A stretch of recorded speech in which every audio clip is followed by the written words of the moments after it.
ఖమ్మం జిల్లా కూసుమంచి మండలంలో రెవెన్యూ శాఖ మంత్రి పొంగులేటి శ్రీనివాసరెడ్డి విస్తృత పర్యటన చేపట్టారు. ఈ సందర్భంగా పలు అభివృద్ధి కార్యక్రమాలకు శంకుస్థాపన చేశారు. అనంతరం పెరికసింగార గ్రామంలో ఏర్పాటు చేసిన బతుకమ్మ వేడుకల్లో పాల్గొని మహిళలతో కలిసి కోలాటమాడారు.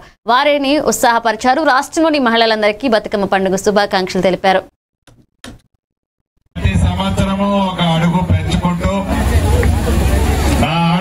ఏదైతే పవిత్రంగా వారి మనసులో ఉన్న కోరికలన్నీ నెరవేర్చాలని ఆ అమ్మవారిని భక్తి శ్రద్ధలతో పూజించి నవరాత్రులు ఆ అమ్మవారిని ధ్యానించుకొని ఏవైతే అద్భుతంగా ఈ బతుకమ్మ పండుగలో పాల్గొంటున్న ఈ గ్రామ ఆడబిడ్డలకి, ఈ మండల ఆడబిడ్డలకి, ఈ నియోజకవర్గంలో ఉండే నా తోబుట్టువులందరికీ, రాష్ట్ర వ్యాప్తంగా ఉండే ప్రతి ఆడబిడ్డకి ఈ వేదిక ద్వారా బతుకమ్మ శుభాకాంక్షలు తెలుపుకుంటూ నా ఆడబిడ్డల కోరిన కోరికలన్నీ ఆ తల్లి నెరవేర్చాలని, దీవించాలని, తీర్చాలని మనస్ఫూర్తిగా నేను కూడా కోరుకుంటూ మంచిగా చల్లగా ఆ బతుకమ్మని సాగనంపాలని కూసుమంచి మండలంలోని పెరికసింగారం గ్రామంలో 2006 నుంచి అంటే 19 సంవత్సరాల నుంచి 20 అడుగుల ఎత్తుతో